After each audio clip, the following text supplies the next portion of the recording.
terrorífico pensar que este tema va de a poco teniendo escaladas y que tarde o temprano, si es que Estados Unidos no llega a tener una posición, sí, sí me escucha, Sí, sí, sí, sí. sí, y que tarde o temprano, si Estados Unidos no llega a recapacitar o a tener una posición sensata en sus decisiones en cuanto a las relaciones internacionales y a sus intereses, yo creo que los demás países del mundo se van a tener que ver obligados, lamentablemente, a una confrontación militar.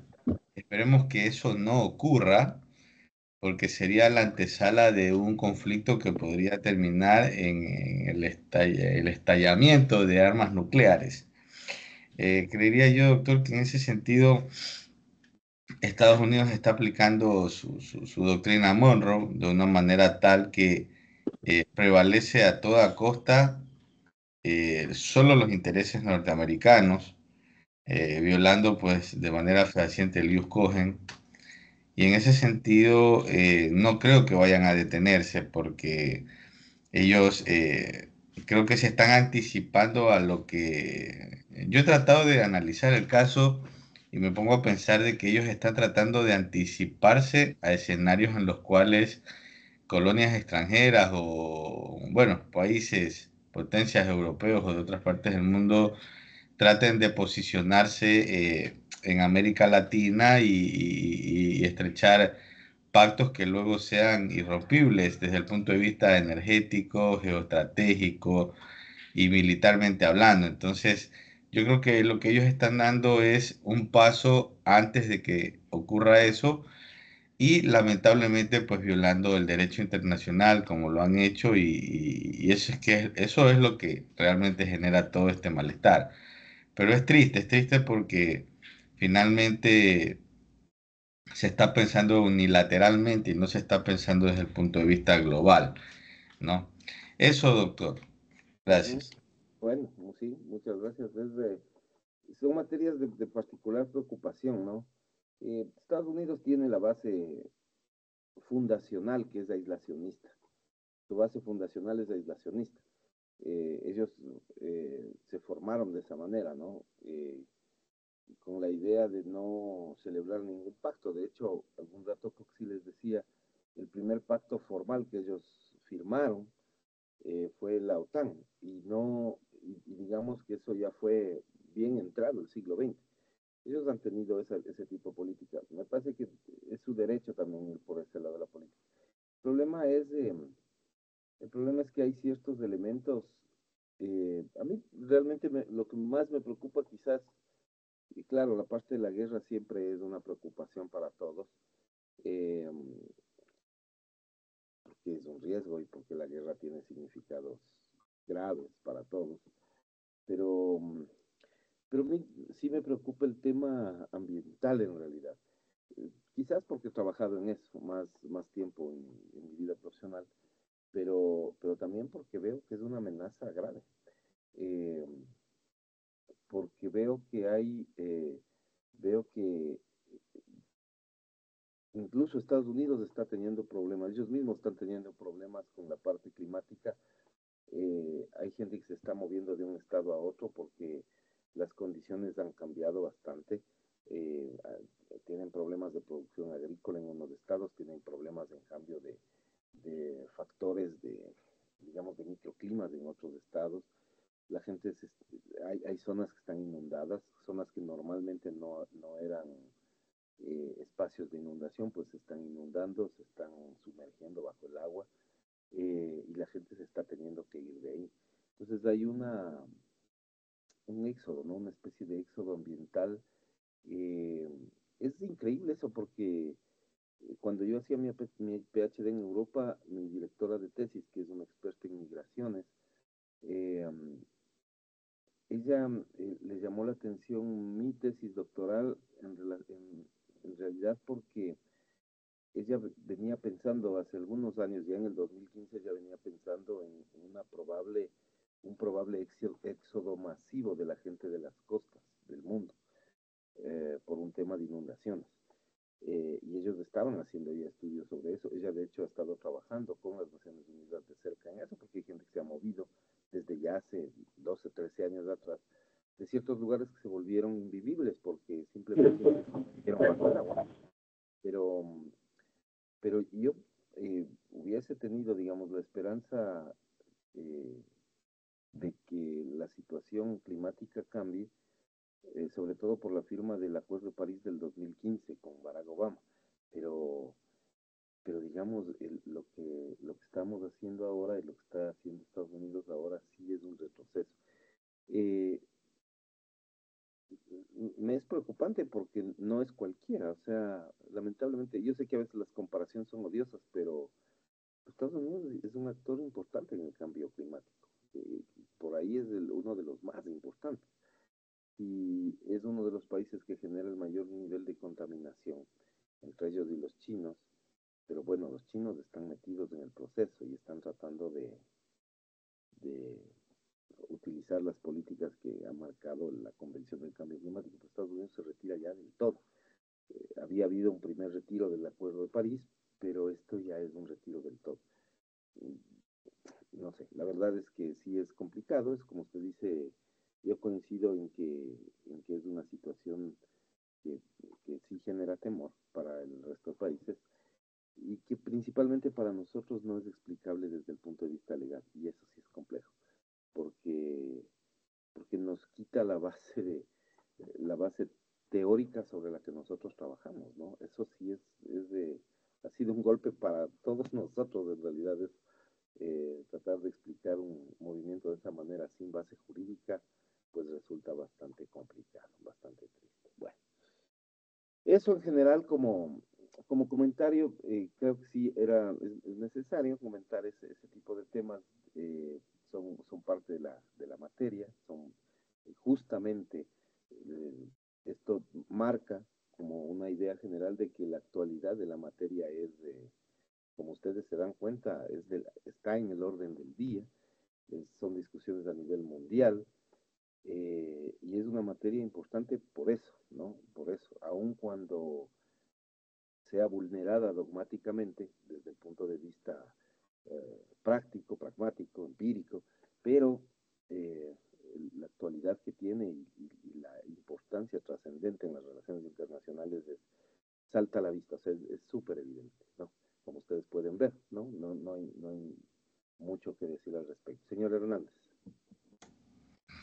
Doctor, en cuanto justamente ayer conversábamos con dos compañeros en el bar de la universidad sobre la situación que está existiendo, ¿no? En estos momentos por las decisiones de Estados Unidos y toda esta conflagración internacional que se genera de estos actos. La pregunta que quería hacerle era en cuanto a que Estados Unidos puede unilateralmente el Ejecutivo, en este caso el presidente Trump, tomar solo y únicamente las decisiones finales para poder eh, desprender a Estados Unidos como un actor internacional que ha estado siempre suscrito a convenios y a organizaciones. O sea, no existe allí tal vez, como en el caso de la Constitución ecuatoriana, un rol en donde participe o incida, en este caso, el Congreso norteamericano para decidir finalmente una decisión en representación del pueblo de Estados Unidos. A ver, claro, es una legislación bastante particular la americana, la estadounidense. Hasta donde yo tengo entendido, bueno, el sistema estadounidense es fuertemente presidencialista, entonces hace que descanse la representación estatal en el presidente. La función ejecutiva es muy fuerte en Estados Unidos.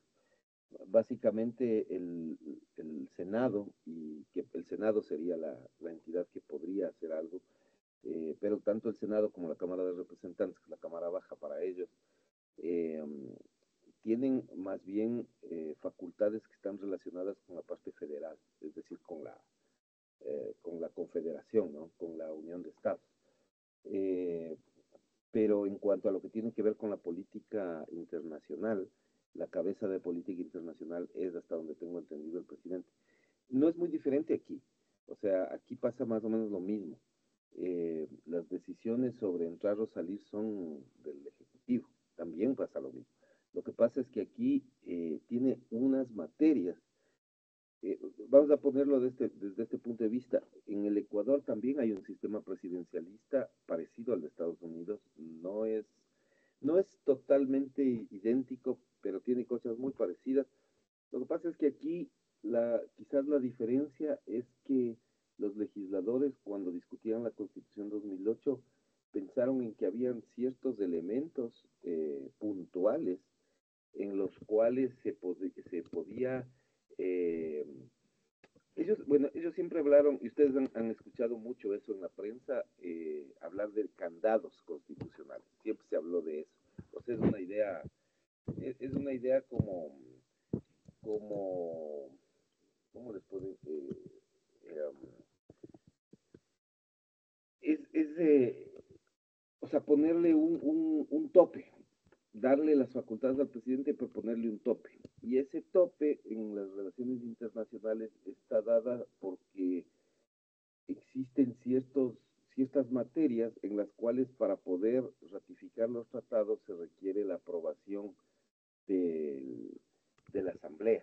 Pero, pero digamos, esas son las excepciones. En realidad, la facultad de ratificación de tratados y de denuncia de tratados, o sea, de salgo o entro a los tratados internacionales, es del presidente en el país, en el Ecuador también. Por excepción, necesita la aprobación en ciertos puntos. Son puntos, vamos a decir, temas territoriales necesitan la aprobación de la Asamblea. Temas territoriales, no territoriales internos, sino externos, digamos. Necesitas aprobación en cuanto a alianzas políticas o militares, ¿no? Eh, Porque eso significa que el Ecuador tendría que comprometer cierto tipo de recursos y cierto tipo de esfuerzos que a veces podrían ir contra el interés nacional. Entonces, alianzas militares o políticas también requieren conversarse con la Asamblea. Algo que es como de cajón y que también pasa en Estados Unidos es cuando tú requieres reformar la ley. ¿Por qué? Porque la ley es competencia exclusiva de la Asamblea. Entonces, si se va a cambiar una norma jurídica legal que es competencia exclusiva de la Asamblea, también tendrías que pedirle permiso a la Asamblea, porque es una norma que está asociado a esta estructura. Derechos y garantías, eso es básicamente derechos humanos, pero eso, vamos a decir, pasa en todo el mundo. Eh, no puedo alterar como presidente una norma estableciendo nuevos derechos o quita peor, reduciendo derechos humanos, derechos y garantías. Eso no podría pasar. Y de hecho, quizás eso casi que es casi que es eh, una declaración de principios, porque en realidad ni siquiera a nivel internacional se podría aceptar algo que vaya en contra de derechos humanos, ni Estados Unidos lo aceptaría.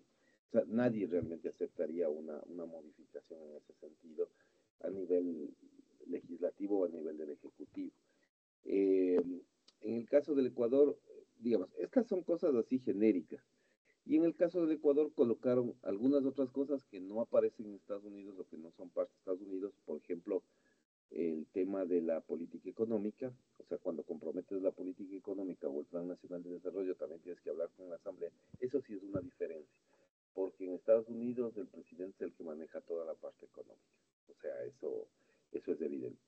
La Asamblea lo único que hace es le aprueba el presupuesto y una vez aprobado el presupuesto, el presidente ejecuta y tal.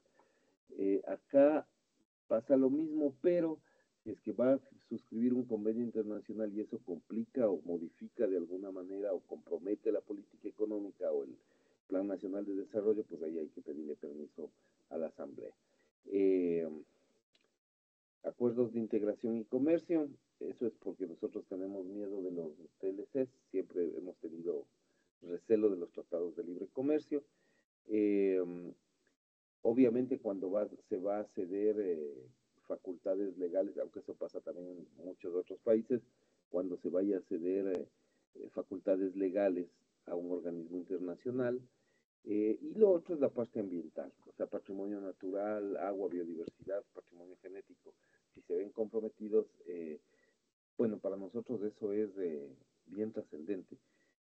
O sea, toda la constitución, yo siempre digo, por eso la biodiversidad en el Ecuador es la joya de la corona, es el patrimonio más trascendente que tenemos, y así lo dice la constitución y así la protege, de tal manera que, bueno, es como que obvio que no le dejen hacer eso en el Ecuador. En Estados Unidos, salvo esos temas así súper puntuales, el presidente tiene también carta abierta para entrar y salir de esto. Así es que ya lo hizo, de hecho, ¿no? O sea, ya Barack Obama entró al Acuerdo de París, presidente en el primer mandato mismo, o sea, no ahora, sino antes, hace 8 años, eh, el presidente Trump mismo le sacó a Estados Unidos del Acuerdo de París, lo que pasa es que ahora le saca ya del todo y de todas las otras organizaciones. ¿Puede hacer eso? Pues sí, sí, tiene facultades. Eh, por ahí tienen una capacidad de objeción fundamentada, el Senado, eh, pero digamos que en las condiciones en las que está Estados Unidos en este momento, no sé si le objeten, yo creería que no. Le objetarán quizás alguna cosa por ahí muy puntual en la que no estén de acuerdo, pero claro, como en Estados Unidos el sistema democrático pesa mucho sobre el presidente, y como nosotros no sabemos, digamos, el estudiar derecho no nos permite proyectar lo que pasará al futuro, de hecho no sabemos qué puede pasar. Es, es posible que cuando el presidente Trump termine su periodo venga otro presidente que venga con otra línea y al otro le parezca que tocó y vuelva a entrar a todas las decisiones, o sea, eso no se sabe, pero es facultativo del presidente, así que por ahí va la cosa. Entonces, va por ese lado, ¿no? Va por ese lado. Esa es la idea. No sé si eso le contestó la inquietud que tenía, señor Hernández.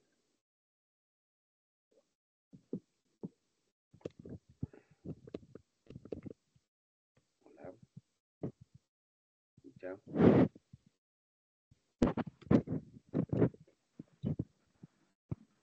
Ok, bueno. ¿Sí me están escuchando, no? ¿O no? Le escucho muy bajo, profe. ¿Está abajo? Tienen que avisarlo. ¿No se escucha bien? ¿O solo No, profe, se le escucha muy bajito. se escucha bajo? Ah, pues tienen que avisarme eso para poder ver cómo arreglamos la después en un ratito.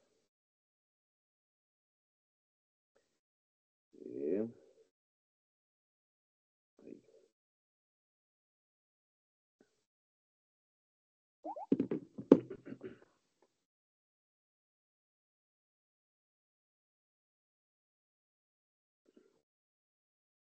A ver,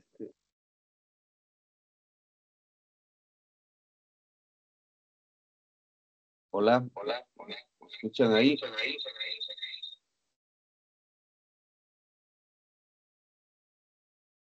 ¿Se escucha mejor o no? Sí, profe. Sí, ya. Bueno, bueno, ese es, digamos, el tema, ¿no? Es un comentario genérico por el inicio de la clase. Bueno, nosotros estamos analizando el tema del derecho internacional de los derechos humanos. Hemos visto algunos elementos iniciales, algunas cosas que pueden ser trascendentes. Eh, bueno, una de las cosas con las que vamos a partir es con la idea am, de abordar las obligaciones estatales, ¿no? Las obligaciones estatales en materia de derechos humanos. Y entonces vamos a ver un poco eso, ¿no? Ya les voy a compartir mi pantalla.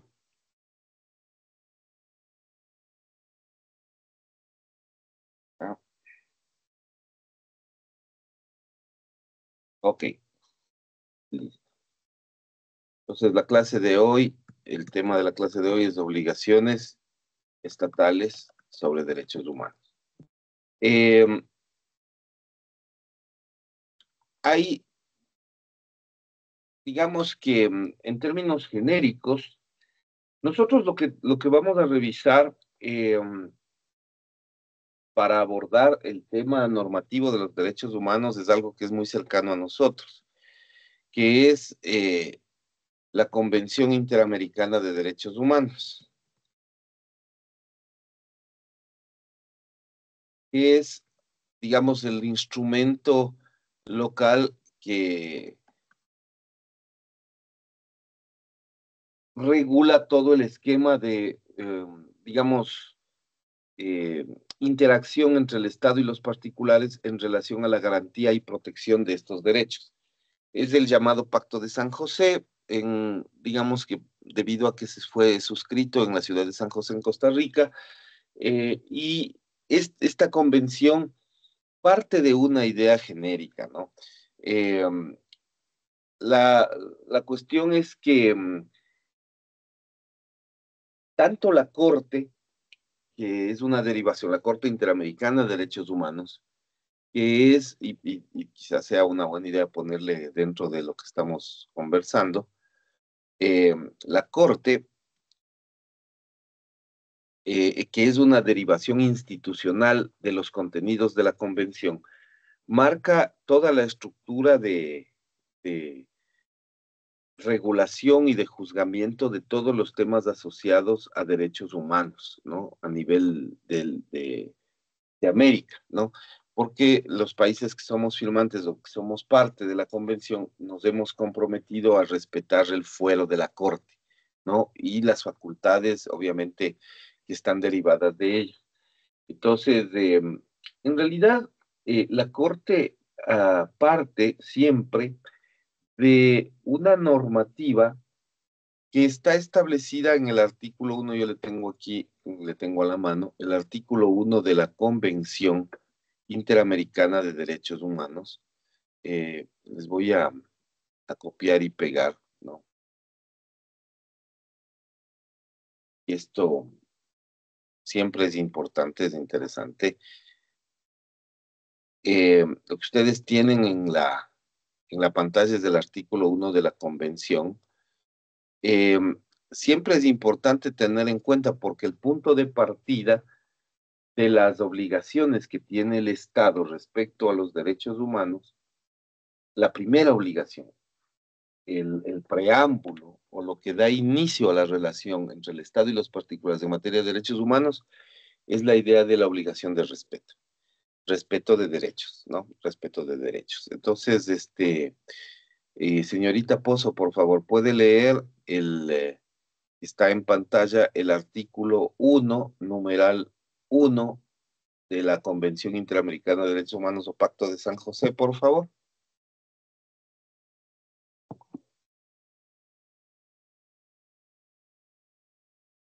Hola. ¿Sí me escucha? No. Señorita Pozo. Sí, profesor. ¿Puede leer? Puede leer, puede leer. Se le escucha como eco. Ya, ahí no debería escucharse en eco. Ya. Artículo 1. Obligación de respetar los derechos. Numeral 1. Los estados partes en esta convención se comprometen a respetar los derechos y libertades reconocidos en ella y a garantizar su libre y pleno ejercicio a toda persona que está sujeta a su jurisdicción, sin discriminación alguna por motivos de raza, color, sexo, idioma, religión, opiniones políticas o de cualquier otra índole, origen nacional o social, posición económica, nacimiento o cualquier otra condición social. Numeral 2. Para los efectos de esta convención, persona es todo ser humano. Ok, muchas gracias. Aquí queda claro, queda clara la idea de que la Corte, bueno, no la Corte, la Convención, elimina cualquier intento de pensar que los derechos humanos puedan asimilarse a instituciones. Esto es bien importante, porque porque el momento en que se entablan procesos judiciales, una cosa es, por ejemplo, el respeto de ciertos derechos humanos básicos, como la propiedad, por ejemplo, como la libertad, por ejemplo, que son derechos que pueden ejercerse desde la personería jurídica también. O sea, quiero decir que eh, los derechos de propiedad son derechos humanos básicos que lo tenemos como personas, como seres humanos, pero que también los podrían ejercer empresas o instituciones privadas, con y sin fines de lucro. Eh, la convención en ese aspecto es bastante clara y establece un marco de aplicación específico sin dejar lugar a dudas. Entonces, si hay una empresa, por ejemplo, o una institución que ve vulnerados sus derechos, por ejemplo, en el campo de la propiedad, por ejemplo, en el campo de la libertad de asociación, porque estos son derechos que nosotros los consideramos dentro del paquete generalizado de derechos humanos. O sea, por ejemplo, tú tienes derecho a tener tus cosas propias como persona. Puedo comprarme un carro, una casita, yo puedo tener propiedades.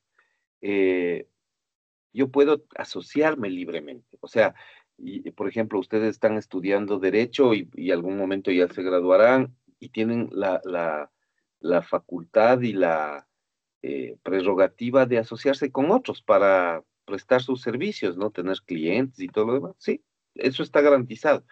Garantizado por el Sistema Internacional de Derechos Humanos que establece la Convención para los países de, digamos, de Latinoamérica, de América, digamos, en general, o de esta zona del planeta.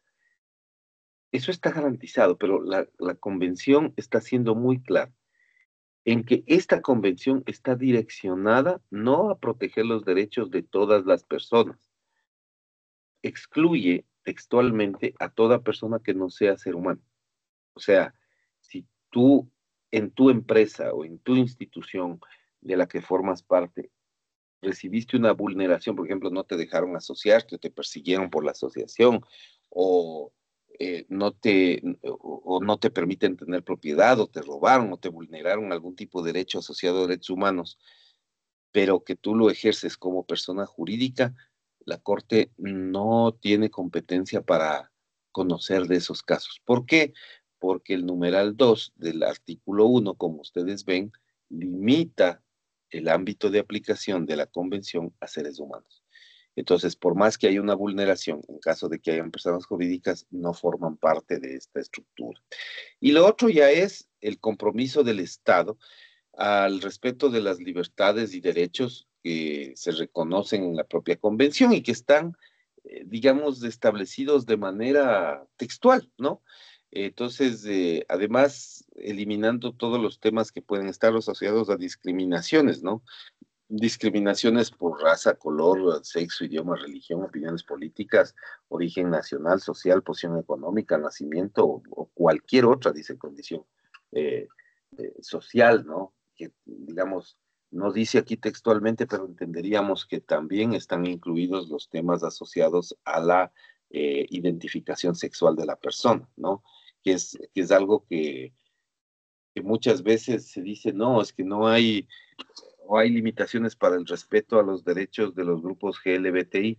Bueno, no es tan cierto, porque como ustedes ven, la convención, si bien no les coloca de manera textual, sí nos habla de cualquier otra condición social, y esa es ciertamente una condición social que está protegida también por la convención. Entonces, digamos que como marco general, ese es lo que tenemos y cómo se engloba todo este proceso. Bueno, eso, digamos, como punto de partida. Hay una obligación de respeto claro a los derechos, ¿no? Esa es la primera parte. Hay una obligación de respeto a los derechos, ¿ya? Eh, esto efectivamente tiene algunas implicaciones, ¿no? Por un lado, claro, la Convención Interamericana de Derechos Humanos es un tratado internacional, una convención, ¿no? Eh, que sigue los parámetros tradicionales de una convención, donde opera la voluntad de los estados, donde hay ciertos compromisos que se deben cumplir, pero eh, tiene una par de cuestiones que podrían ser consideradas como cuestiones de naturaleza distinta a los tratados tradicionales o convencionales, porque establecen derechos y obligaciones recíprocas entre estados. Esto es que se rige en cuanto a su cumplimiento o incumplimiento incluso, a reparaciones derivadas del daño causado por su incumplimiento. Entrada en vigencia, cuestiones como las reservas que ya vimos en el derecho de los tratados, denuncias o interpretaciones por las reglas generales del derecho internacional. Eh, y entonces, en realidad, lo que termina pasando aquí es que el propio sistema de derechos humanos tiene un propio régimen, ¿no? Que es, y esta idea de que solamente los seres humanos son parte de las regulaciones y de las medidas de protección, es una diferencia clara en relación al derecho de los tratados, porque digamos que el derecho de los tratados engloba muchos tipos de relaciones, ¿no? Que están asociadas a las interacciones entre los estados. Pero aquí, por ejemplo, nosotros vemos que puede haber como una interacción con los seres humanos. Les da una característica de actores del derecho internacional a los seres humanos, que es algo que en términos generales, como vimos en derechos de los tratados, no suele suceder o no es muy común. De hecho, otras cortes no lo reconocen ni siquiera de esa manera. Entonces, esto le da como eh, un aura un poco distinta, ¿no? A estas obligaciones. Ahora, la pregunta del millón es, ¿los estados están obligados a respetar estos derechos humanos? La gran pregunta que habría que hacerse y digamos, la gran interrogante que nosotros deberíamos hacernos es, bueno, ¿cuáles son esos derechos humanos?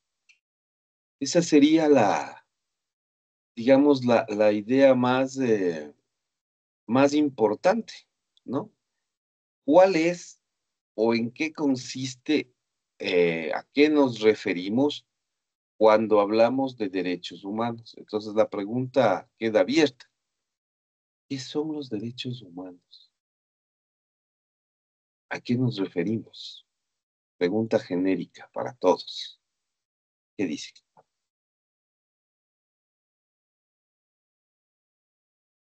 Los estados tienen obligación de respetar derechos humanos, pero ¿qué son? ¿En qué consisten? ¿Cuáles son? ¿Cómo son? ¿Qué les parece? ¿Ya vieron? No sé si ya vieron en alguna materia de derechos humanos algo. Serían como, podríamos decirle como No del todo. garantías y libertades inherentes, o sea, algo que solamente por ser persona. Un poquito que le oigo lejos, le oigo súper lejos. Digo, serían como podríamos decirle facultades y garantías inherentes, como por ser personas gozamos de estas garantías y que se tienen que respetar. ¿Ya? Eh, Deme un ejemplo, por favor, de qué cuestiones podrían ser consideradas como derechos humanos. Como por ejemplo el derecho a la propiedad. O sea, todas las personas tienen este derecho de poder adquirir una propiedad o de poder tener una propiedad. Y todos los estados tienen que más o menos garantizar este derecho. Ok, ok, derechos de propiedad podría ser un ejemplo. ¿Alguien más?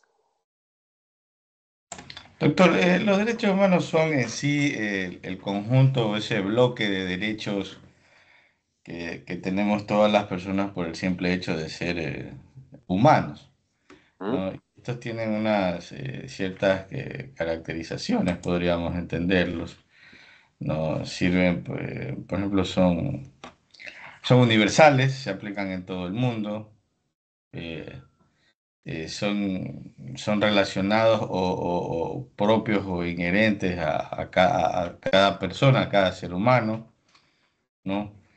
Eh, son interdependientes, Ya. irrenunciables también. Por ejemplo, podríamos poner el derecho a la vida, ¿no? El derecho a la vida. Todos tenemos derechos a la vida, los derechos civiles, políticos. ¿Mm? Ahí podríamos entender parte de los derechos, ¿no? Ok, chévere. Bueno, sí, es básicamente una idea bastante clara del tema de derechos humanos, ¿no? Muchas gracias. ¿Alguien más? Tenemos derecho a la vida, derecho a la propiedad. Hay diferencias, dicho sea de paso, entre los dos, ¿no?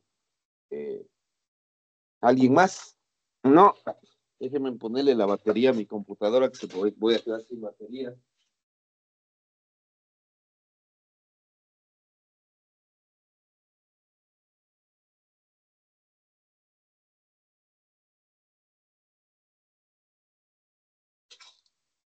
Solo un segundito, por favor, que estoy quedándome ya sin batería. Eso.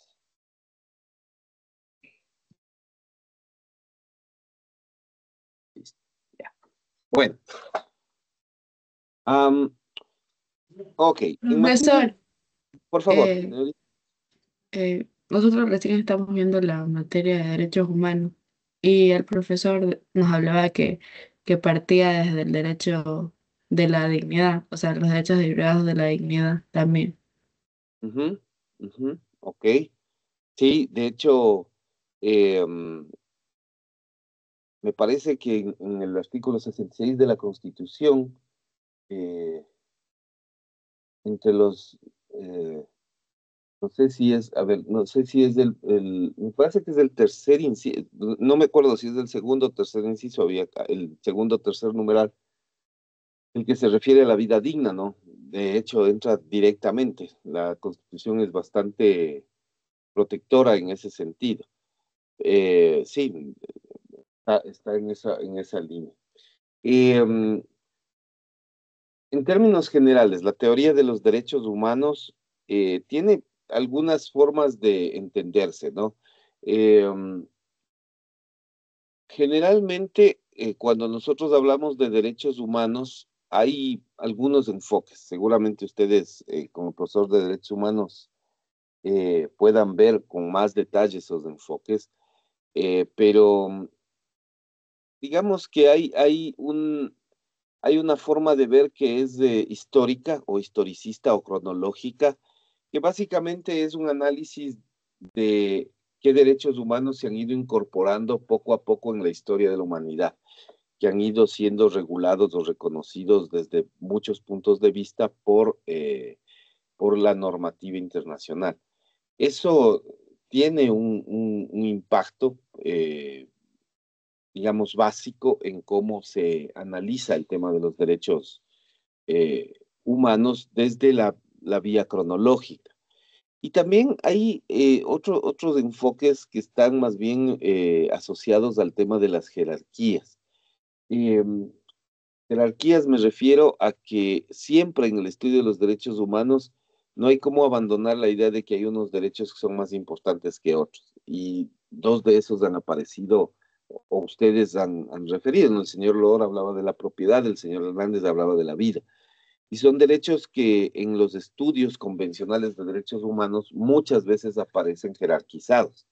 Es decir, la vida como un derecho más importante que la propiedad, ¿no? En ese sentido, siempre nosotros vamos a tener, dependiendo del enfoque que utilicemos, algunas maneras de clasificación. Ahora, de todos estos, los derechos humanos se asocian a prerrogativas o facultades, o sea, como definición, quizás, y les voy a colocar aquí, eh, quizás a nivel conceptual, la idea de los derechos humanos está relacionada con facultades o prerrogativas humanas que tienen casi siempre carácter subjetivo, ¿no? Facultades o prerrogativas humanas que tienen carácter subjetivo. Eh, Implican garantías exigibles por parte de la persona al Estado. Y por eso es que hay esta interacción entre las responsabilidades que tiene el Estado de garantizar y respetar sus derechos y de las personas de ejercerlos y cumplir el ejercicio de esos derechos. Entonces, quizás de todas las clasificaciones que existen, eh, la más conocida es la que hace referencia a la existencia de 3 generaciones de derechos, ¿no? Que de alguna manera, aunque no tiene esa intención, pero resulta ser en cierta forma cronológica. No tiene esa intención originalmente, pero al parecer tiene esa idea, ese enfoque cronológico, ¿no? Desde ese punto de vista, habrían 3 generaciones de derechos. Y entonces vamos a ver esas 3 generaciones de derechos. Una primera generación de derechos o derechos de primera generación está dada por los derechos que conocemos como fundamentales, por un lado, y por otro lado, los derechos civiles y políticos. Estos dos niveles representan los derechos de primera generación. ¿Cómo surgen? Eh, Ubiquémonos, vamos a decir,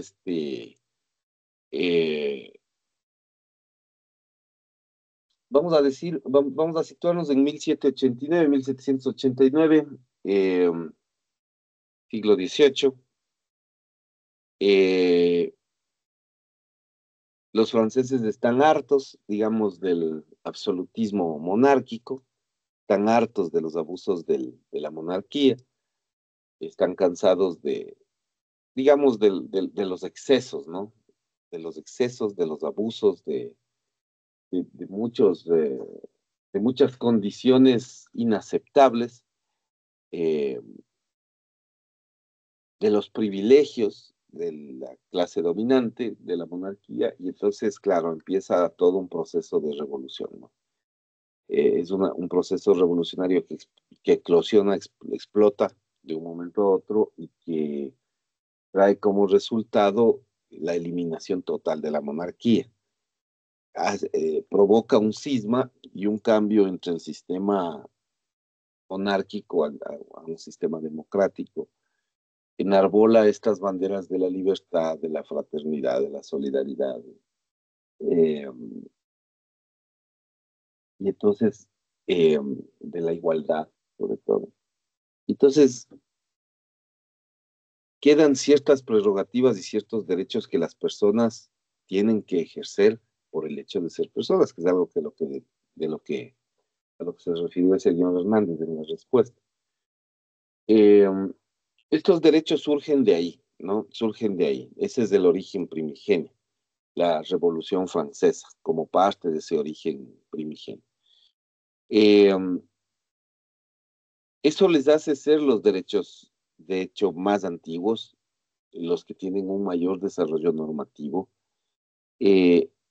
y en cierta medida tienen una característica, bueno, tienen algunas características, pero hay algunas que son esenciales. Primero, son derechos individuales. Esa es una primera cosa, son derechos que se ejercen individualmente. Uno de esos es el derecho a la vida, y es quizás el derecho más claro. El derecho a la vida lo puede ejercer solo el titular, no otro. O sea, yo no puedo vivir la vida de otro. Resulta súper claro. El derecho a la vida lo ejerzo yo, con mi vida.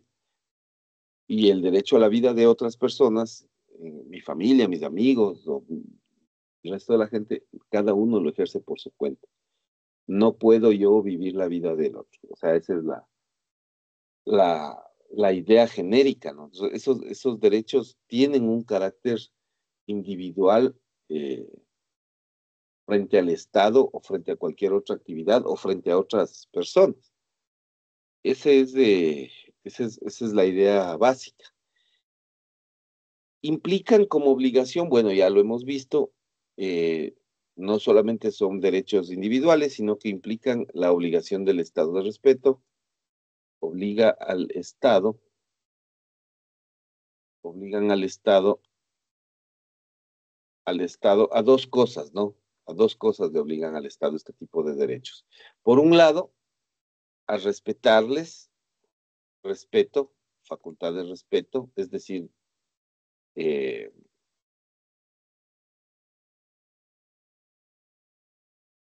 si alguien quiere, digamos, un derecho individual clásico, fundamental es la libertad de opinión. Si alguien quiere dar su opinión, tú no le puedes sancionar, o sea, tienes que respetarle la opinión, no le puedes sancionar porque piense diferente. El Estado tiene la obligación de respetarle. Ah, pero es que a mí no me gusta lo que está diciendo del gobierno plano de tal. No te gusta, pero tienes que respetar. La obligación del Estado es respetar eso, aunque no le guste, ¿no? Aunque a la autoridad de ese momento no le agrade. Le toca respetar, porque ese es uno de los derechos fundamentales. Entonces, hay una obligación de respeto, ¿no? Y también hay una obligación asociada al no impedirle que ejerza esa libertad de opinión, no censurarle. O sea, esto tiene como dos momentos, ¿no? Uno antes del ejercicio del derecho y otro después del ejercicio del derecho. Es decir, yo voy a ejercer un derecho que espero que no tenga consecuencias, porque el Estado tiene que respetar mi facultad o mi prerrogativa de ejercer ese derecho. No quiero tener consecuencias, no quiero que porque ejerza yo mi derecho fundamental o civil y político de pensar como pienso o de hacer las cosas que hago, yo no pueda tener, digamos, sanciones. Eh, Ahora hay mucho menos, pero yo me acuerdo que, y a mí siempre se me viene a la mente cuando converso de estos temas, los derechos y las libertades no solamente son de opinión, sino también tienen que ver mucho con la, con, con cómo se ejercen en tu vida diaria. Yo, por ejemplo, siempre lo tengo presente además porque fue quizás ya no era tan adolescente, era más grande, pero bueno, estaba en esa etapa de transición. En el año 96, cuando el expresidente Bucaram, 96, sí, en el año 96, cuando el expresidente Abdalá Bucaram asume el poder, eh, él empieza a incluir algunas cosas eh, que desde mi punto de vista eran vulneraciones a los derechos fundamentales, por ejemplo, a la identidad propia. Eh, y era una cosa bien complicada porque en el año 96 yo ya estaba en la universidad, estaba estudiando, estaba como ustedes en la universidad, y yo tenía el cabello largo. Además, porque claro, durante la juventud uno tiene eh, ciertas formas que les representan a uno. Entonces, a mí me gustaba mucho el rock, bueno, me sigue gustando hasta ahora, pero ahora ya no me visto de negro, ni me dejo el pelo largo, ni cosa por el estilo. Pero digamos que en el año 96 eso sí pasaba. Y el presidente Bucaram, emitió un decreto ejecutivo, y esto debe estar archivado, seguramente debo tenerlo por ahí. Emitió un decreto ejecutivo en el cual podían cortarle el pelo a una persona. O sea, te encontraban en la calle con el pelo largo y te lo podían cortar. Es algo parecido a lo que está haciendo Bukele en El Salvador hoy en día, ¿no? Y han pasado 30 años, lo que significa que las vulneraciones de derechos humanos siempre son equiparables, ¿no? Me parecía una locura en ese momento. Eh, por supuesto que ni yo ni mis otros amigos nos cortábamos del pelo, pero había que no dejarse, digamos, la policía no te coja, porque si te detenían, pues te iban a cortar el pelo, te llevaban a una estación de policía y te cortaban el pelo. Eran cosas absurdas.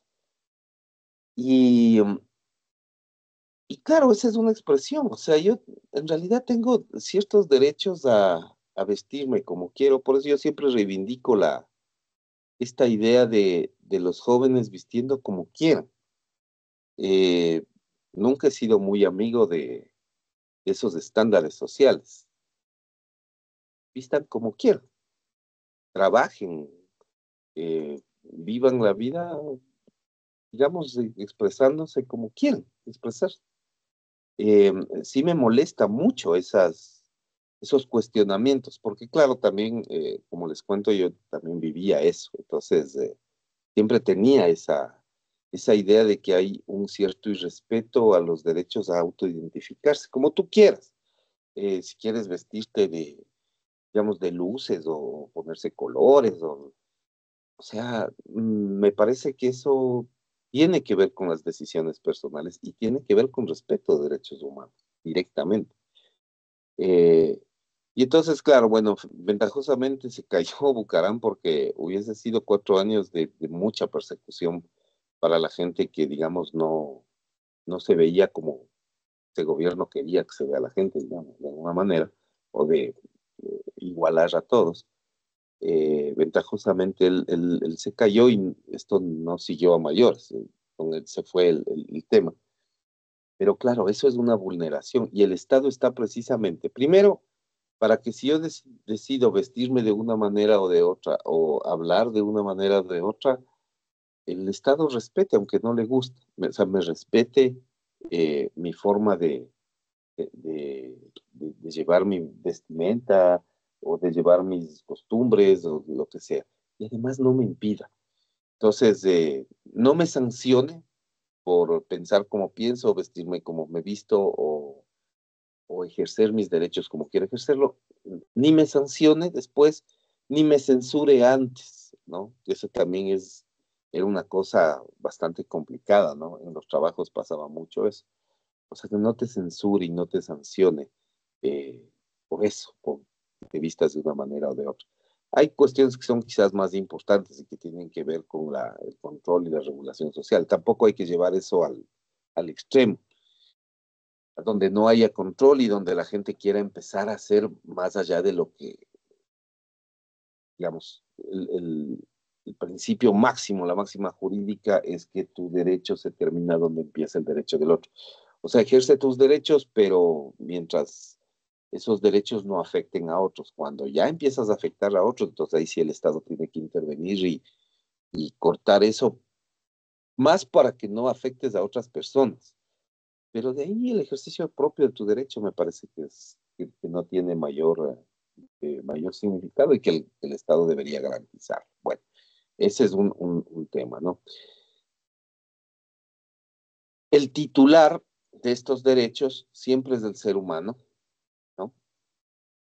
Esa es la otra característica, el titular es el ser humano, siempre son los seres humanos y hemos visto cómo ustedes se fijaron acá en la definición que nos planteaba la Corte Interamericana de Derechos Humanos, persona es todo ser humano, entonces por tanto el titular de esos derechos de primera generación siempre serán los humanos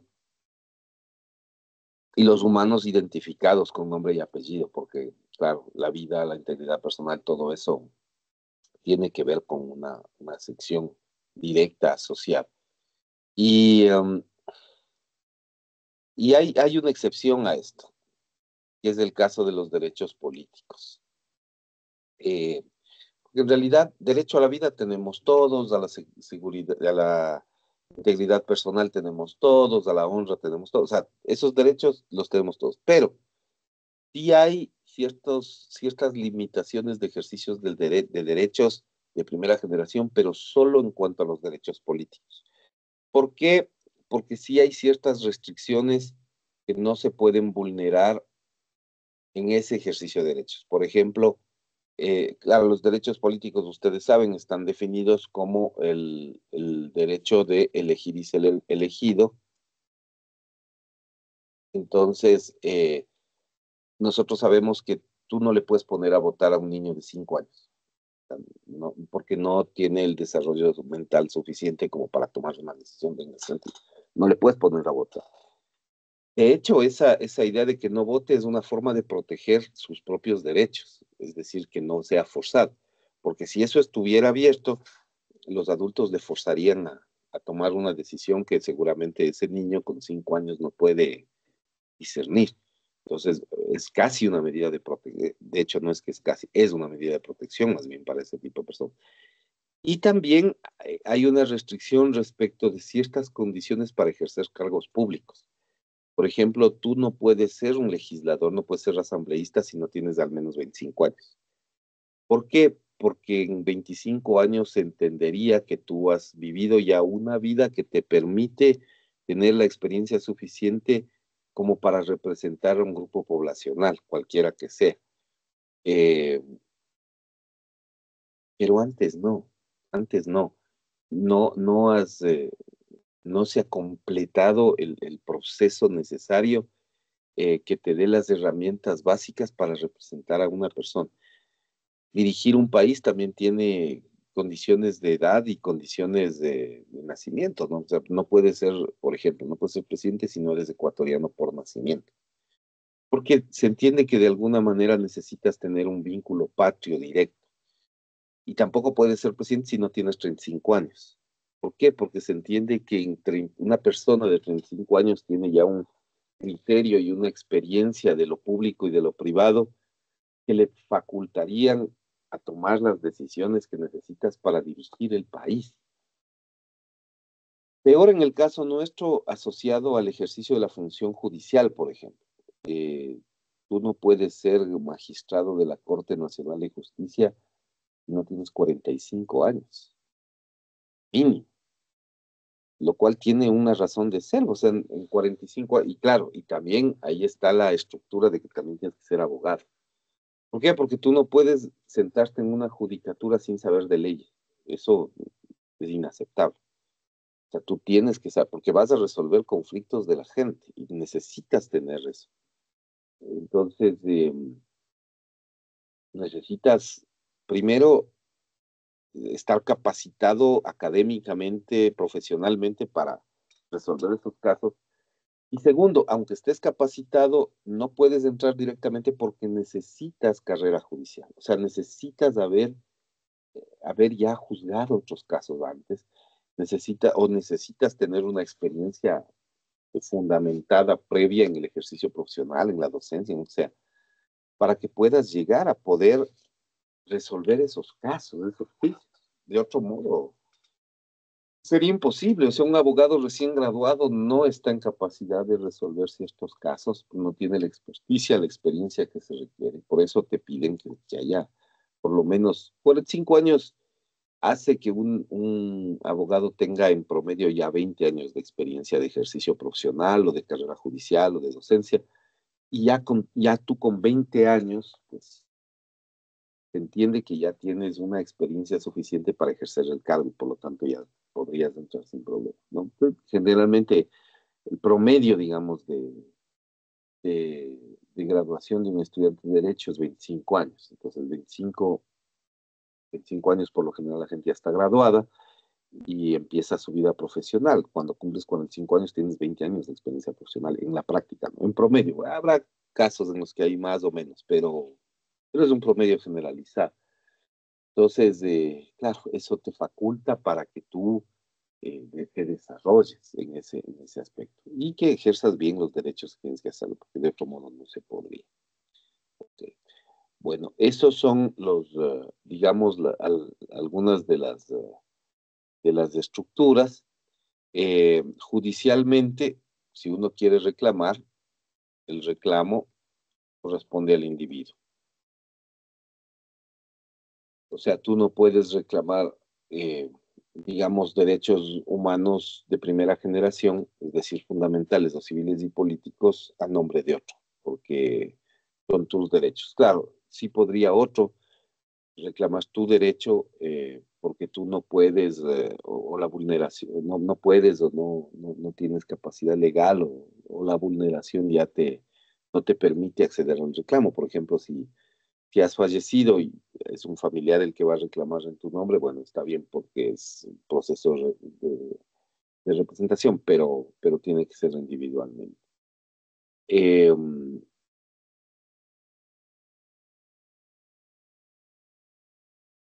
¿Qué ejemplos se les ocurren de derechos de primera generación? Vamos a ir viendo algunos ejemplos.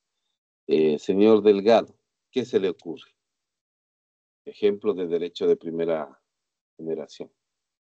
o derechos fundamentales civiles y políticos. Ejemplo.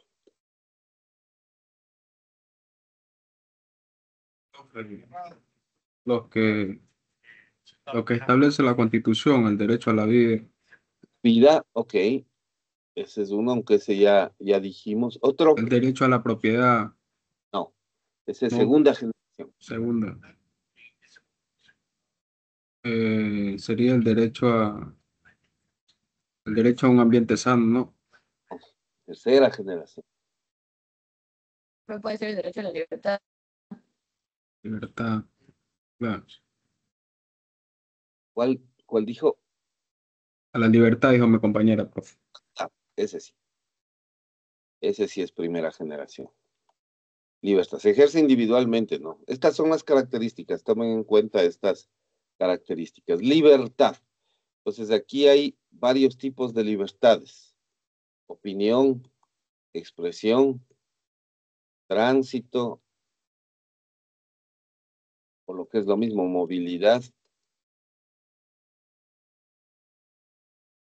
No estoy, etcétera, ¿no?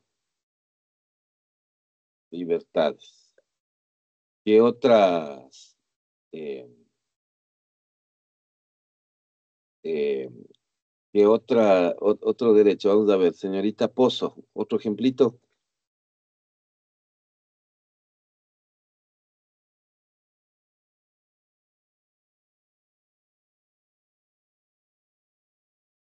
Cerrar. Tenía que cerrar el micrófono. Igualdad, profesor, o derecho al voto. Ok. Pero, ¿qué tipo de igualdad? Igualdad ante la ley. Eso, igualdad ante la ley. Bien, bien. Señorita Moreno, por ejemplito. Otro, profe. Sí, otro ejemplo.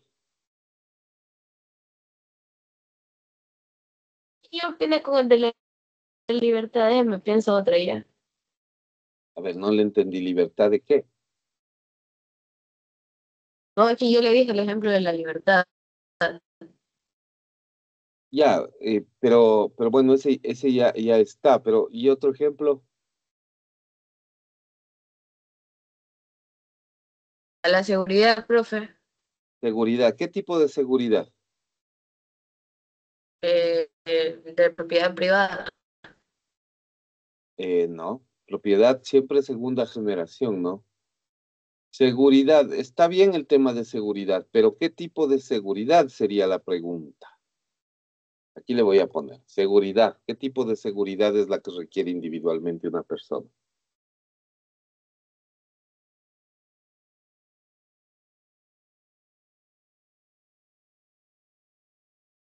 Seguridad social. Seguridad social, no, eso es segunda generación. Social es segunda generación. Veamos si le da una mano. ¿Qué dice, señor Lord? ¿Qué tipo de seguridad? Sería la seguridad que le permita el libre desarrollo de la personalidad a la hora podríamos decir, de expresarse. Eh, a ver, explíquese porque me parece que está mezclando dos cosas ahí, seguridad y personalidad. Eh, ¿Cómo sería eso? Entonces sería que el Estado garantice que, o sea, no se puede omitir un derecho, garantizando de que se asegure prácticamente de que la persona pueda expresarse libremente y que no haya atribuciones contra eso, ¿no? No, ahí está mezclado Seguridad ahí. nacional.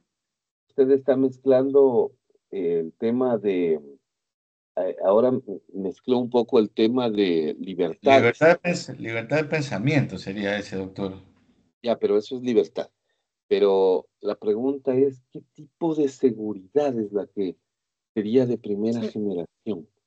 Seguridad nacional, profesor, ¿no sería? ¿No? Que a nosotros siempre nos reclaman que eso nos hace falta, que es primera generación, que es algo que necesitas siempre, ¿no? Siempre. Les pongo un ejemplo para ver si es que vamos por ahí. Em, Sería seguridad ciudadana, doctor. Seguridad ciudadana. Eso es segunda generación. Ya. Eso es segunda generación. Eso es seguridad pública, segunda generación. Les voy a poner un ejemplo. Supóngase que usted quiere, supóngase que usted quiere emprender un negocio, quiere iniciar su propio consultorio jurídico y usted ha conseguido ya un local en el centro, tiene una oficina, se va a instalar y el municipio le ha dicho que para que usted pueda ejercer su profesión y ofrecer sus servicios a través de una oficina, usted tiene que pagar un valor económico, una tasa, ¿no? Para que el municipio le dé la autorización correspondiente al ejercicio de esa profesión.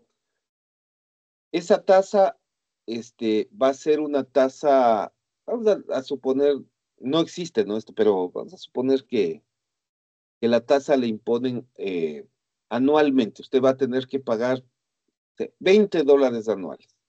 Una patente profesional, si ustedes quieren. Eso hay en Quito, pero en Esmeraldas creo que no hay. Creo, puede ser sí, que me equivoque, pero no había cuando yo estaba allá.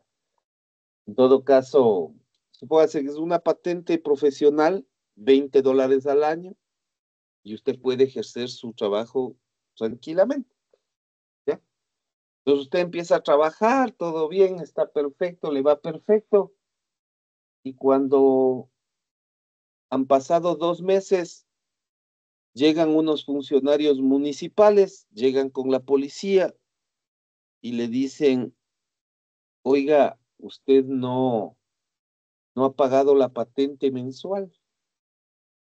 Él dice, ¿cómo que patente mensual? Si yo fui al municipio, averigüé hace 2 meses, me dijeron que tenía que pagar $20 de una patente que era por todo el año. Aquí están los papeles, tengo todo. Sí, pero ya cambió. Ahora tiene que pagar esos $20, pero ya no son por año, son por mes.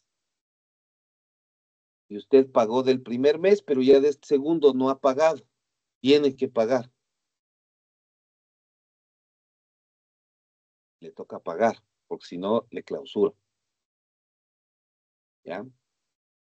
Pasan, vamos a suponer, bueno, le toca pagar mensualmente, empieza a pagar usted mensualmente los $20 para poder trabajar, para poder ejercer su profesión.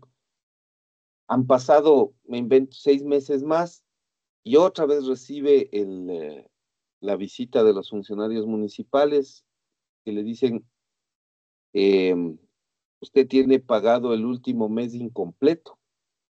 ¿Cómo que incompleto? Si yo he pagado la patente $20 mes de junio, ¿cómo incompleto? Lo que pasa es que ha subido y ahora ya no son 20, son 30. ¿No? Son 30. Y ahora le toca pagar 30 al mes. ¿Qué es lo que está pasando ahí? ¿Cuál es la esencia? ¿Qué derecho me están vulnerando en ese caso? ¿Qué es lo que Profe, necesita uno para poder trabajar con tranquilidad? profe, ¿no sería derecho a lo que es la seguridad jurídica? Seguridad jurídica. Exacto.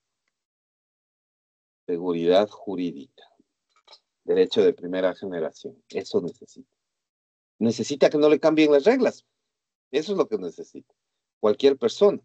O sea, yo necesito que las reglas estén claras desde un inicio y que no me las cambien a cada rato. Necesita seguridad jurídica. Eso es fundamental. Ese es uno de los derechos que siempre se los establece como con mucha frecuencia y que tienen que mantenerse bien, digamos. Les doy algunos otros ejemplos, ¿no? Eh, que son esenciales. Los otros, bueno, yo les voy a cargar una lectura en el campus virtual para que ustedes la puedan chequear. Ahí están otros ejemplos. La no discriminación es otro de los ejemplos clásicos de derechos fundamentales. Es decir, que no me quiten oportunidades por temas de raza, de color, de sexo, de de religión, de profesar ciertas ideologías políticas, tendencias sexuales, posiciones sociales, económicas, etcétera, ¿no? O sea, eso es como fundamental, ¿no? Eh, eh, una de las cosas que es fundamental es la integridad personal. Integridad personal tiene tres, en nuestra legislación al menos, aunque en general, digamos, tiene tres, eh, eh, tres alcances, ¿no? Hablamos de de integridad personal física, moral y sexual en general, aunque quizás la primera y la última, la física y la sexual, son lo mismo casi, ¿no? Pero bueno, siempre se diferencia más por un tema de ejercicio normativo que porque sean en realidad igual. Una agresión física o sexual en la parte legal es básicamente no lo mismo, pero están vinculados. La agresión sexual es una agresión física por lo general, pero sin embargo tiene también ciertos elementos morales, entonces por eso es que digamos se le suele poner aparte, pero en general se habla de una estructura que está siempre asociada digamos, a lo físico o a lo moral. Y dentro de esto, o sea, dentro de esto, de esta idea de la integridad personal, casi siempre eh, eh, se aborda el tema de las prohibiciones asociadas a que no se pueden someter a gente a tortura o, digamos, penas y tratos, digamos, crueles, inhumanos o degradantes,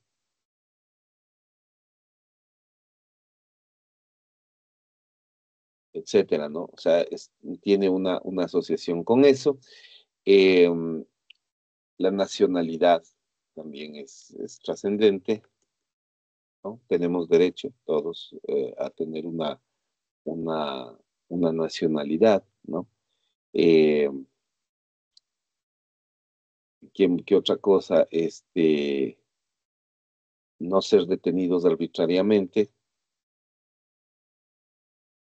aunque esto es un tema, yo le pongo siempre arbitrariamente porque es un tema importante, pero está asociado al tema de la libertad, ¿no?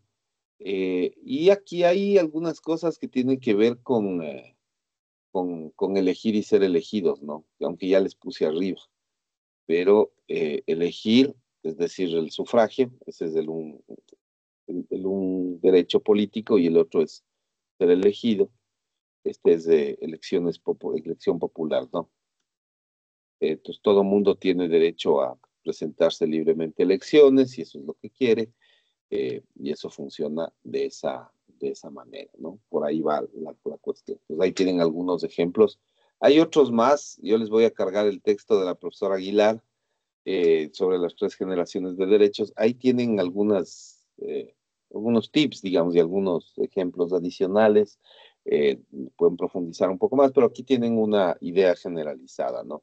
Perdón, en la Convención Interamericana de Derechos Humanos, yo les voy a sugerir que ustedes lean el capítulo 2, que tiene que ver, o sea, a ver, va desde el artículo 3 al artículo 3 al artículo, ¿dónde está? 3 al 25 está el listado de todos los derechos civiles y políticos, ¿no?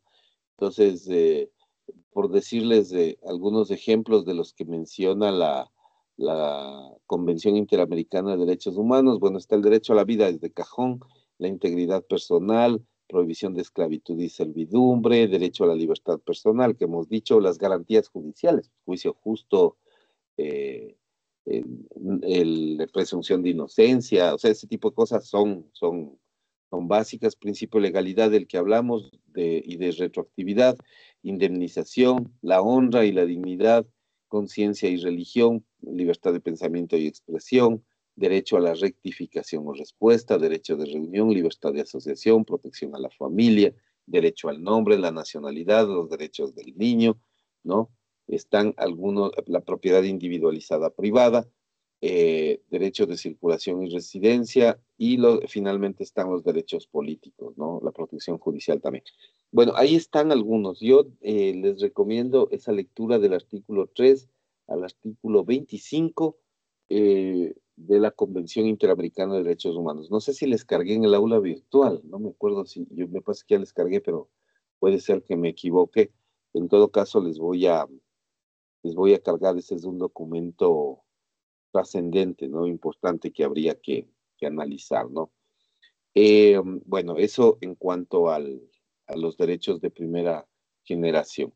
¿Dónde estaba? Aquí está, ¿no? Con letras de hemos puesto. Derechos de segunda generación. Los derechos de segunda generación, estos empiezan a surgir, digamos, cronológicamente después y claro, estos derechos de segunda generación ya son el resultado histórico de las, vamos a decir, de los procesos asociados a la revolución industrial en cambio. O sea, aquí ya empieza a haber una idea de un colectivismo, o sea, de un ejercicio ya no individual de derechos, sino ya de un ejercicio más asociado a hacerlo en grupo, en conjunto. Los derechos, estos derechos más eh, que se ejercen más en conjunto, ¿no es cierto? Y ya pasan a ser eh, una visión social del ejercicio de derechos, ¿no? Plantean ya obligaciones de hacer del Estado y empiezan a tener una condición de satisfacción progresiva de necesidades. Les pongo el ejemplo más clásico, para mí el ejemplo más fácil de entender de cómo nosotros mutamos de la individualidad a lo colectivo, es la integridad personal. La integridad personal para mí es un ejemplo súper fácil de entender y súper ejemplificativo de cómo surgen los derechos de segunda generación, ¿no? Fíjate, la integridad personal eh, tiene que ver con el respeto a eh, ¿cómo no usar otra palabra que no sea integridad? Porque integridad es la palabra perfecta. Entonces, el ser humano tiene derecho a ser un ser íntegro, completo, eso. La integridad tiene que ver con la idea de lo completo. Entonces, el ser humano es un ser completo. Y cuando estamos hablando de un ser completo, estamos hablando de un ser que debe vivir su vida sin que medien agresiones de orden físico, o sea, sin que tú puedas sentir disminuciones físicas o de carácter moral, o hemos dicho de carácter sexual, ¿no? Entonces, ¿qué es lo que tiene que hacer el Estado desde la percepción de los derechos de primera generación?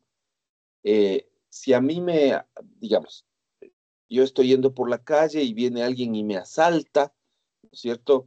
Un delincuente que violando la norma me asalta y por robarme mis cosas, pues me golpea y me causa daño. Ese es un daño físico, ¿no? Es una agresión que ha vulnerado mi derecho a la integridad personal desde el punto de vista físico, porque me han golpeado, me han maltratado y tal. Entonces, ahí hay una vulneración física, ¿ya? Física. Es un atentado a la integridad personal.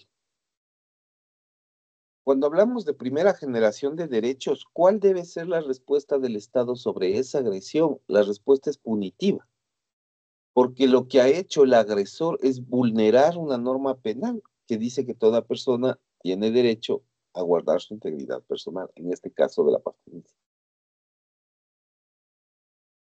Lo que termina pasando es que el Estado ha tenido siempre esa facultad punitiva, es decir, de sanción, de castigo, y el Estado puede castigar esa acción. Pero en un momento determinado, y sobre todo después de la revolución industrial, nos empezamos a dar cuenta como especie humana que el sancionar estas agresiones no es suficiente, porque lo que estamos haciendo es darle un castigo al agresor pero al agredido le dejamos solo. O sea, el que se ve agredido, al que le golpearon, al que le patearon, al que le robaron las cosas, le estamos dejando a un lado. Cuando es esa persona como víctima, quizás la que necesita mayor atención por parte del Estado que el mismo delincuente. Al delincuente finalmente tú le juzgas y le pones una sanción, puede ser la pena privativa de libertad, porque ha causado unas lesiones a la persona, ¿no es cierto?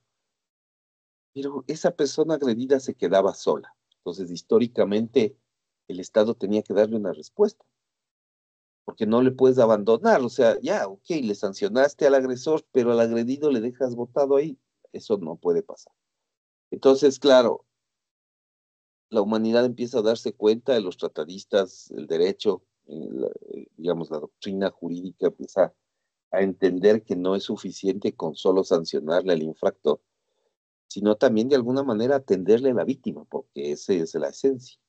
Y ahí empieza a surgir la idea de que tú tienes que atenderle a la víctima sin ninguna otra consideración que el hecho de que ha sido agredida a través de un servicio que el Estado sea el que preste.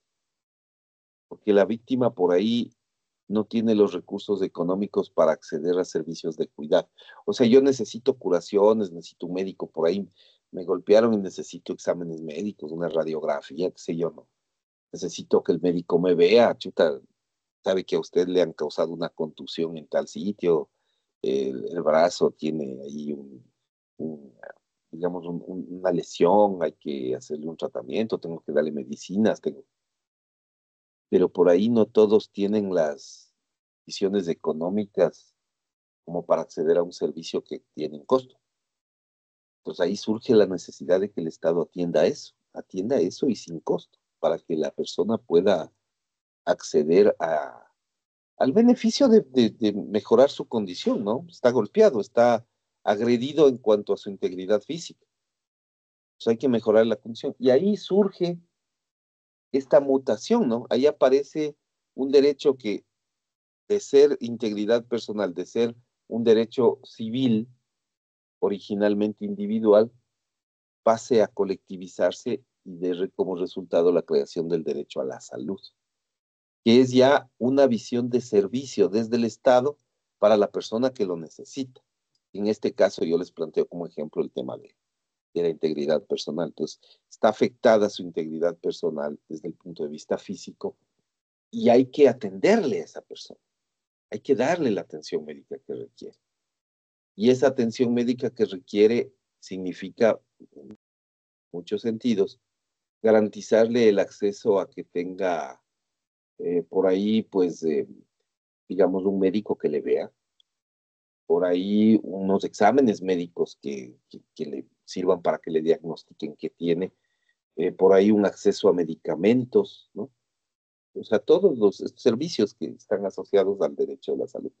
Claro, el derecho a la salud ya empieza a ser un derecho que no es que tú vas a, lo ejerces individualmente, sí es cierto, pero no es un derecho eh, que tu ejercicio hace que se disminuya el ejercicio de otros, ¿no? O sea, no hay colisión de derechos.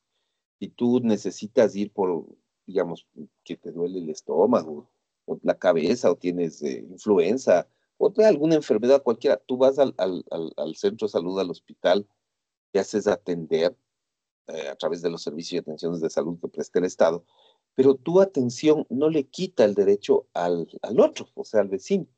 Entonces se vuelven derechos que tienen una connotación social, que no se, o sea, se pueden ejercer individualmente, pero la titularidad no es individual, es colectiva.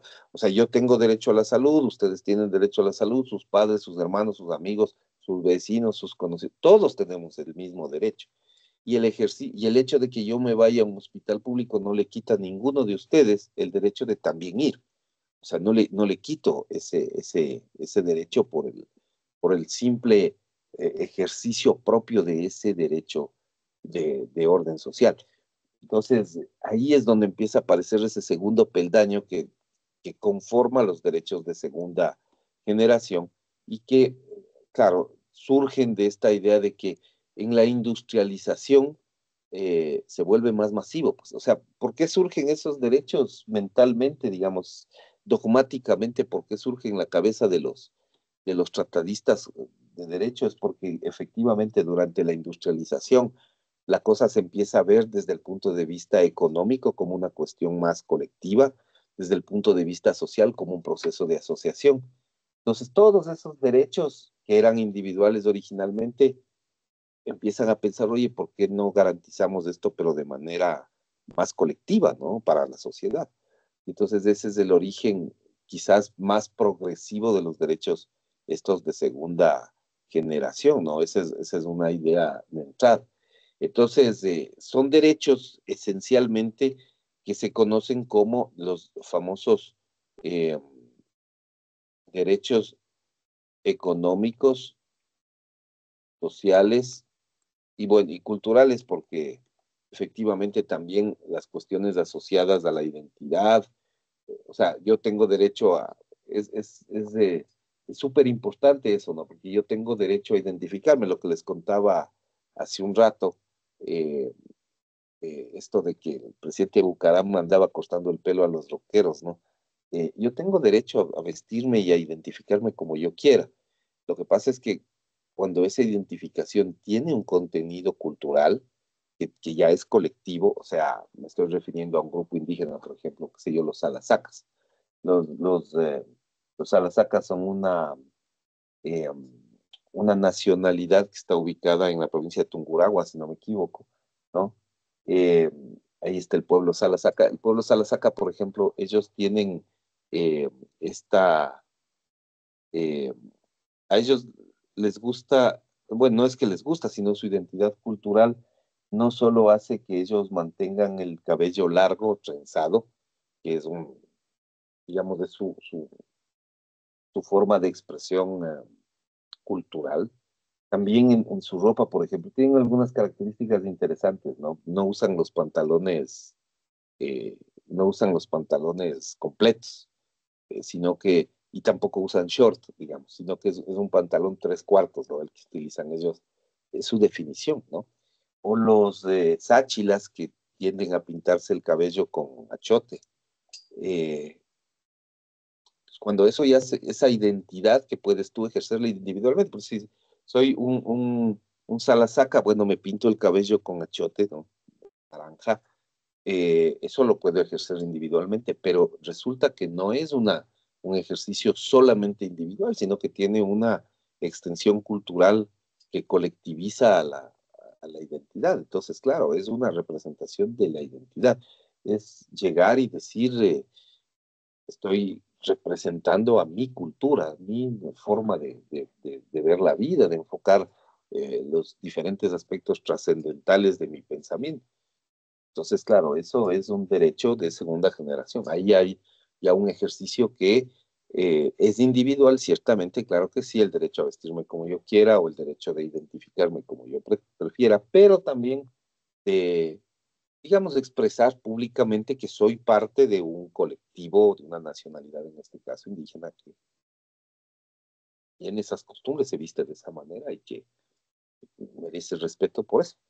Entonces, es interesante, ¿no? Ese paso no tiene que ver solo con la cuestión económica, aunque también está ahí metida la parte económica, sino también tiene que ver con una cuestión cultural y tiene que ver, como vimos en la parte de la salud, con la cuestión social. La parte económica quizás nos falta explicar. Ahí tiene mucho que ver la idea de la propiedad. Entonces, por eso es que cuando hay este ejemplo del derecho a la propiedad, el derecho a la propiedad es un derecho bien particular porque es un derecho esencialmente de segunda generación. ¿Por qué? Porque en realidad la propiedad, si bien se puede ejercer individualmente, y de hecho, si usted toma el capítulo 2 de la Convención Interamericana de Derechos Humanos, está metida ahí la propiedad dentro de los derechos civiles y políticos, o sea, como un derecho civil, eh, la propiedad ha mutado, o sea, ha mutado hacia tener un ejercicio que es que esencialmente hace que el ejercicio de mi propiedad no entre en colisión con el ejercicio de la propiedad del vecino. Sin embargo, individualmente sí pueden entrar en colisión, y por eso es que de alguna manera la convención es, o sea, hay otras convenciones en las que no aparece la propiedad, por ejemplo, en el Pacto Internacional de Derechos Civiles y Políticos no está la propiedad, porque originalmente la propiedad no debería necesariamente entrar en colisión ese ejercicio. O sea, yo tengo, por decir algo, yo tengo mis cosas, mi casa, mi carro, y eso no obsta para que otra persona también tenga sus propias propiedades, su terreno, su carro, su casa, sus cosas, su computadora, su teléfono. El problema de la propiedad es que es un derecho tan particular que a veces sí genera colisión, porque, digamos, si yo tengo aquí a la mano mi teléfono y viene alguien y se lo lleva y dice, no, esto es mío, entramos en colisión sobre la propiedad de un bien. Y eso, esa colisión es una característica propia de los derechos individuales, es decir, de los derechos civiles y políticos. Y por lo tanto, digamos que por una cuestión más, yo diría que más conceptual, se ha mantenido dentro de ese capítulo. Pero la propiedad, por lo general, es una eh, visión económica que no contrarresta el ejercicio de ese derecho a otras personas cuando yo lo estoy ejerciendo como titular, es decir, tiene una connotación colectiva. Pero bueno, esa es la idea, ¿no? Eh, la visión final es que se trata de derechos de orden de contenido social, económico, cultural, que tienen como objetivo, o sea, procurar la mejora de las condiciones de vida. O sea, ese es quizás, quizás el objetivo primigenio tiene que ver con la idea de mejorar condiciones de vida, ¿no? Eh, entonces, aquí se produce esta idea que les decía, entre las otras características que ya tiene, o sea, entre las características principales, pues eh, esta idea de lo individual al volverse colectivo genera la obligación del Estado. A ver, esto, ahí, es. La obligación del Estado en este caso tiene que ver con un tema de atención de necesidades y provisión de servicios públicos. ¿Sí? Entonces, claro, todo aquello que tiene cierta relación con prestación de servicios públicos, la salud, la educación, todo ese tipo de cosas son derechos de segunda generación. No es muy difícil identificarles, ¿no? A estos derechos, ¿ya? Eh, Aquí el titular que nosotros veíamos, el titular era un titular individual. Acá el titular es del individuo, pero en comunidad. El individuo pensado en comunidad, que se asocia para defender ese derecho, ¿no? Eh, y el reclamo, que generalmente es individual los derechos de primera generación, el reclamo acá tiene dos características. Es mediato e indirecto. Y esto es una característica que sí se critica en el campo de los derechos humanos, porque cuando nosotros decimos que se tratan de derechos mediatos, eso quiere decir que no se deben atender de manera instantánea, sino que pueden prolongarse en el tiempo. Y son indirectos, ¿no? O sea, no es digamos, eh, una digamos, una necesidad urgente o directa que tiene que atenderse de manera inmediata, pues eso tiene una arista eh, que les transforma en eh, aspiraciones legítimas de la sociedad, pero eh, no en obligaciones de inmediato y directo cumplimiento por parte del Estado. Eso lo que implica en la práctica es que dependen de las condiciones económicas del Estado para poder atenderse. Entonces, por eso es que nosotros vemos que no solo en nuestro país, sino en otros países también del mundo, la atención de servicios y atenciones digamos, de lo público, suelen demorarse o suelen ser incompletas. Por ejemplo, en el caso del Ecuador, me parece, no me acuerdo exactamente en este momento el porcentaje bueno, yo tengo la mano la Constitución, de pronto le puedo hasta buscar. eh,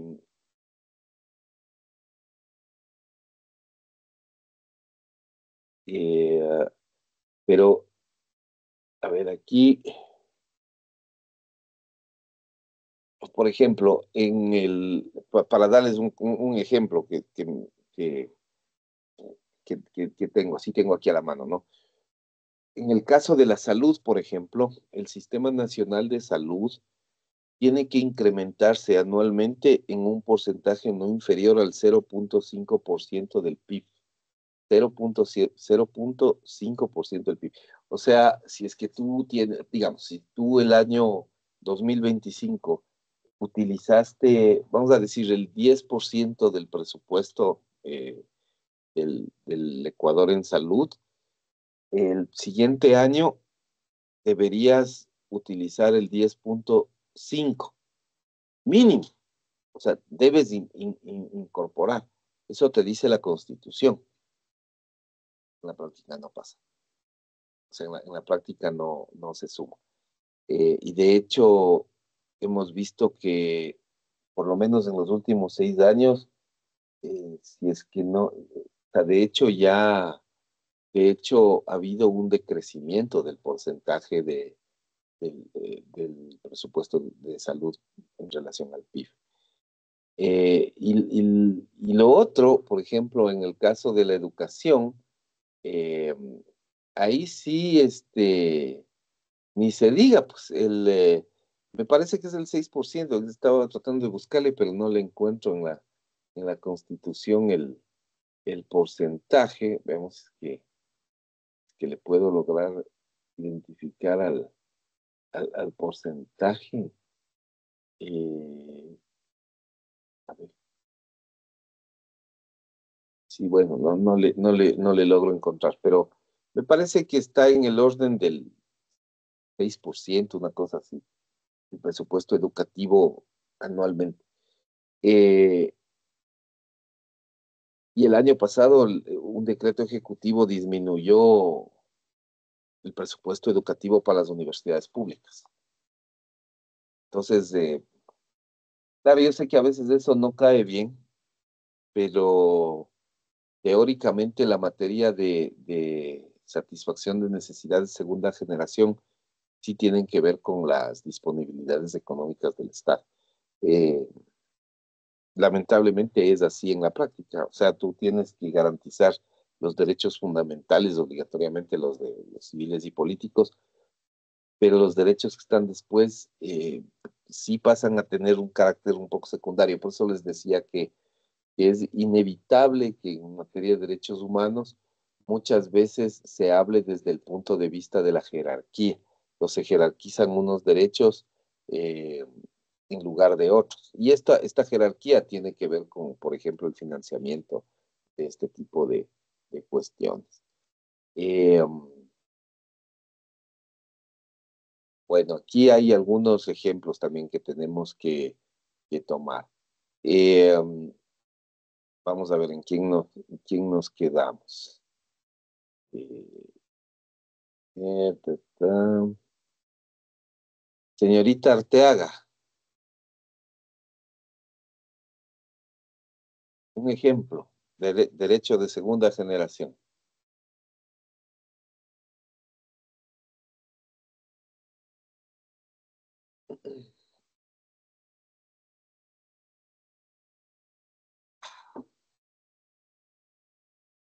Señorita Arteaga, ¿no me escucha?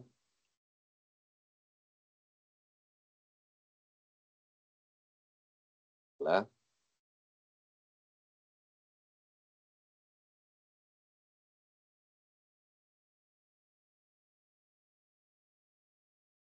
Señor Delgado.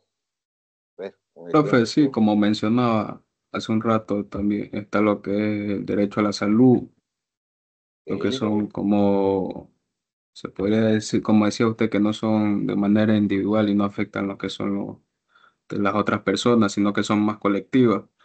El derecho a la educación, como mencionaba ahorita último, y en antes correcto. que me dijo también el derecho a la propiedad, también y el derecho a la seguridad social también, pues. De hecho, la seguridad social está vinculado con este, ¿no? De aquí.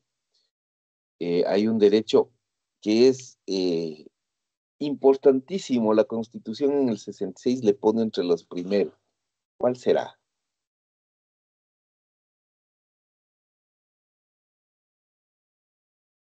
¿Cuál será ese derecho? Le pone entre los primeros, después de la vida, y creo que de la vida ¿Cuál, y de la... cuál, doctor? Disculpe. Entre los dos les pone.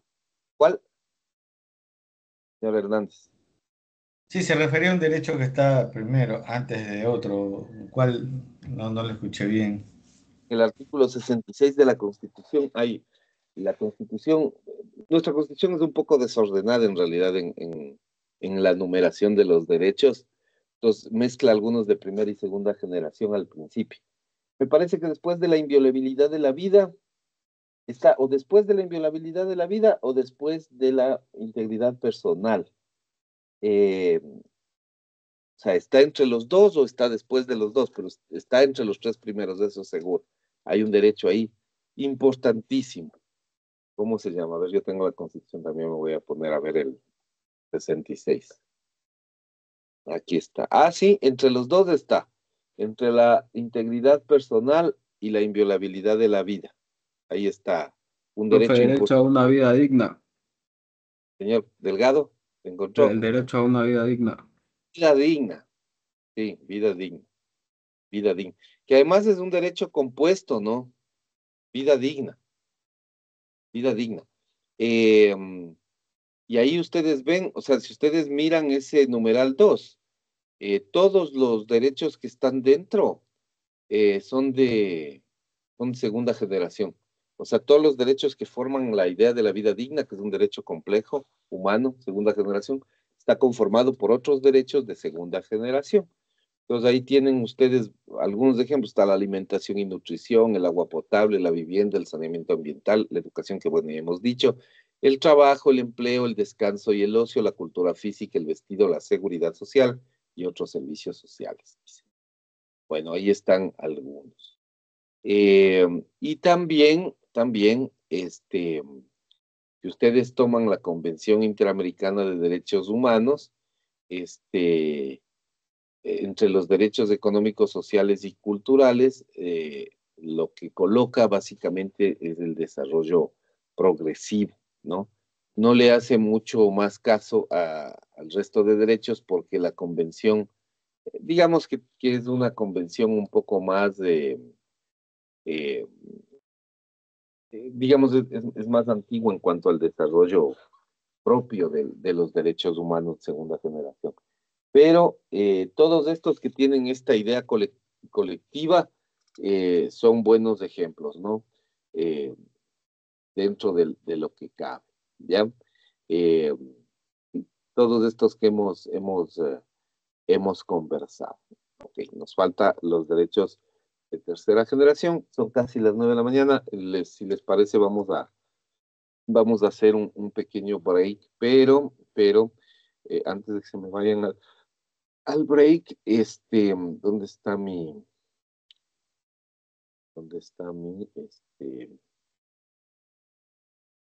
ya, a ver, vamos a hacer eh, les voy a poner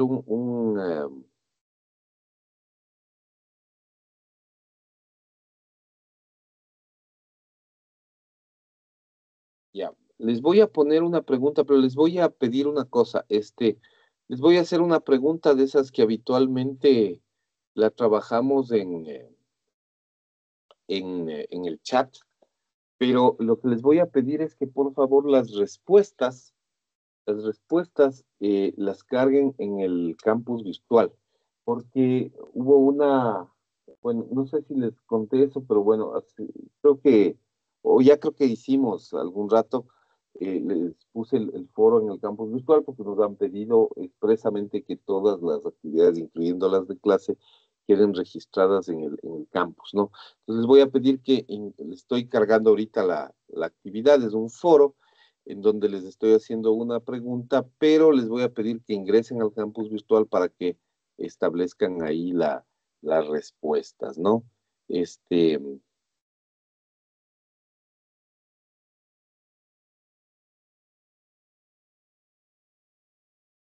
estoy colocando ahí el ejercicio.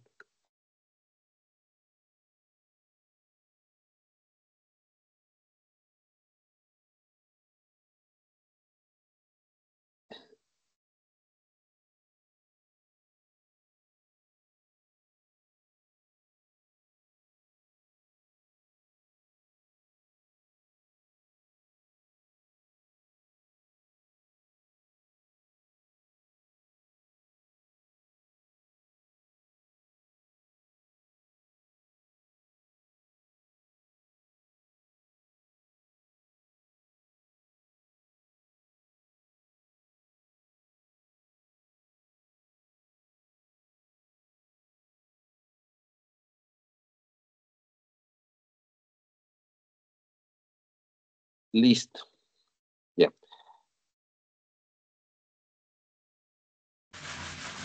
Doctor, Permanente desde ahora y les voy a dejar, en doctor, realidad, voy a dejar abierto para que ustedes puedan cargar después. Si alguien no tiene acceso al sistema, la pregunta también les voy a cargar en el chat, por si alguien no tiene acceso, para que la responda también en el chat. Pero por favor, apenas tengan acceso al chat, ingresen y no, ingresen y por favor, eh, o sea, lo que les pediría es que ingresen y que por favor eh,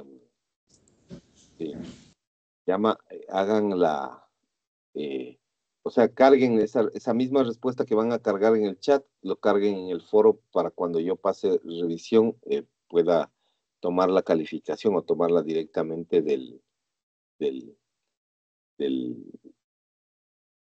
del campus virtual. Entonces, a ver, un segundito nada más, ya le termino de configurar a esto y quedaríamos listos. Ya, a ver,